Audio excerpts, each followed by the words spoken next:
করি সবাই খুব ভালো আছেন, সুস্থ আছেন। বর্ষা নতুন একটি ব্লগে সবাইকে স্বাগত জানাই।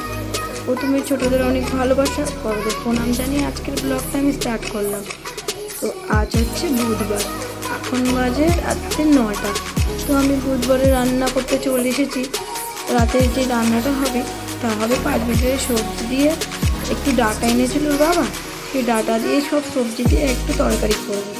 ভাতটা আগেই করে রেখেছি, শুধু তরকারিটা করব।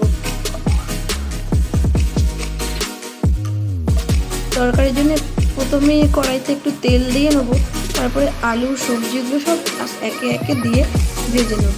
সবজির মধ্যে রয়েছে আলু, লাউ আর ডাঁটা। তো ভালো মতো সবজিগুলোকে আমি ভেজে নেবো।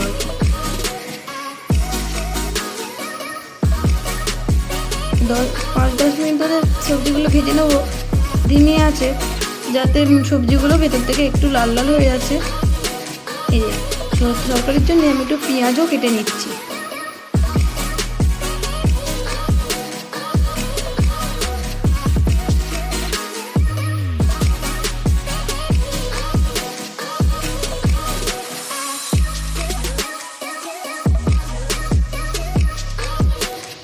তো রান্না করতে করতে অনেকটাই দেরি হয়ে গেছিলো, তাই তাড়াতাড়ি পেঁয়াজগুলো আমি কেটে নিয়েছি।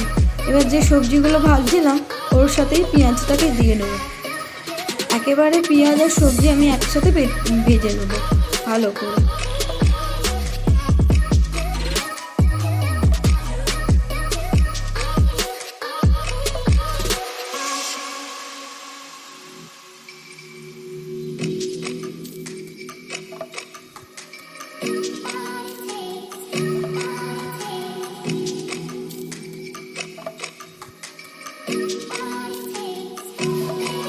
এই যে আমার সবজিগুলো প্রায় ভাজা হয়ে এসেছে। আমি একটা পেস্ট করে রেখেছিলাম, আদা জিরে আর হচ্ছে পোস্ত দিয়ে একটা পেস্ট করে রেখেছিলাম, আর তাতে টমেটোও দিয়েছিলাম। সেই পেস্টটা আমি এখন তরকারিতে দিয়ে দেবো। তো জলটা ধুয়েও দিয়ে দিয়েছি। এবার আস্তে আস্তে আমি ভালো করে সবজিগুলোকে নাড়িয়ে নেব, যাতে ভালো করে মশলাটা মিশে যায় সবজিগুলোর সাথে। আরও 5 মিনিট ধরে আমি নাড়িয়ে নেব। তো আমার সবজিটায় প্রায় মশলাগুলো মেখেই গেছে। এইবারে লঙ্কার গুঁড়ো, হলুদের গুঁড়ো আর নুন দিয়ে ভালো করে আর একটু কষিয়ে নেব। নুনটা একটু বেশিই দিলাম, যেহেতু একটু সামান্য ঝোল ঝোল হবে তাই নুনটা একটু বেশি করেই রাখলাম। আপনারা স্বাদ অনুযায়ী নুন দিয়ে দেবেন। আর আমার চ্যানেলে যদি রেসিপি দেখতে চান তাহলে অবশ্যই কমেন্ট করে বলবেন।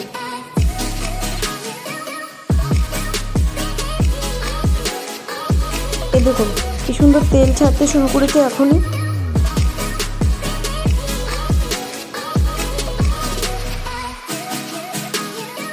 তরকারিটা চাপা দিয়ে দিয়েছিলাম একটু জল দিয়ে। এই দেখুন তরকারিটা ফুটছে, ঝোলটা একদম হালকা থাকবে তখনই তরকারি বন্ধ করব। তো 5-10 মিনিট আমি আরও তরকারিটাকে ভালো করে ফুটিয়ে নেব। সব সিদ্ধ হয়ে গেছে, তো আমি তরকারিটা এবার চাপা দিয়ে বন্ধ করে নেব, খাবার সময় খুলবে। তো চলে এলাম পরের দিন সকালে। কালকের ক্লিপটা নিতে পারিনি, তো আজ হচ্ছে বৃহস্পতিবার। সকালে সব কাজকর্ম সেরে বসে পড়েছি সবজি কাটতে। তো আজকে একটু পালং শাক দিয়ে তরকারি করব, বাবুর জন্য পালং শাক লাউ দিয়ে ডাল করব। এই যে লাউটাকে মানুষকে বললাম একটু মানুষ লাউটাকে দে, লাউটা নিয়ে বসিনি। তো অর্ধেক লাউ দিয়ে আলু, পালং শাক আর লাউ দিয়ে একটা ডাল করব। তো চলুন আমি লাউটাকে ভালো করে কেটে ধুয়ে নিই। আপনারা ততক্ষণে আমার চ্যানেলটিকে স্কিপ না করে ভিডিওটা দেখতে থাকুন। মানুকে বললাম অর্ধেক লাউটা ওপরে রেখে দে, তাই ও ওপরে রেখে দিল অর্ধেক লাউটা। এই দেখুন লাউটা কত কচি। কালকে আমাদের বাজার করে এনেছিল, তো লাউটা খুব কচি ছিল।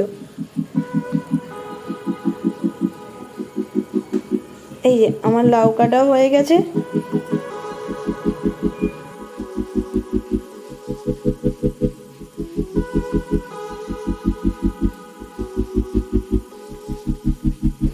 আর এই ঢ্যাঁড়সগুলো কেটে নেবো, ঢ্যাঁড়সের একটু ঝাল করব আর লাউয়ের ডাল, তার জন্যই ঢ্যাঁড়সগুলোকে ধুয়ে নেবো। পরে আমি আগে ধুতে ভুলে গেছিলাম। তো এই যে লাউ কাটার পরে এবার আমি ঢ্যাঁড়সগুলো কাটতে বসেছি। এই দেখুন বাইরের ওয়েদারটা কত সুন্দর, কি সুন্দর রোদ উজ্জ্বল একটা ওয়েদার। এতদিন ধরে মেঘ করে এসেছিলো, তো এখন দেখছি কি সুন্দর। এখন বাজে দুপুর 1টা মতো, আকাশের ভারী সুন্দর রোদ উঠেছে। কিন্তু এই যে এই ডালিয়াগুলো ঘরে অনেকদিন ধরে পড়েছিল, তাই মেয়েকে বললাম তুই ডালিয়াগুলো একটু ছাদে দিয়ে আন। তাই ও একটা থালায় করে ডালিয়া নিয়ে ছাদে দিয়ে আসতে গেছিলো। তো এই যে ও ডালিয়াটাকে ছাদের সিঁড়িতে রেখে এবার নিচের দিকে নেমে চলে আসছে। ততক্ষণে আমার সব সবজি কাটা হয়ে গেছিলো। ওই এবার নিচের দিকে যাওয়া যাক। তো আজকের ভিডিওটা আমি এখানেই শেষ করছি। দেখা হচ্ছে নতুন ভিডিও। তো আমার ভিডিওটা যদি ভালো লেগে থাকে লাইক শেয়ার সাবস্ক্রাইব অবশ্যই করবেন। তো দেখা হচ্ছে পরের ভিডিও। টাটা।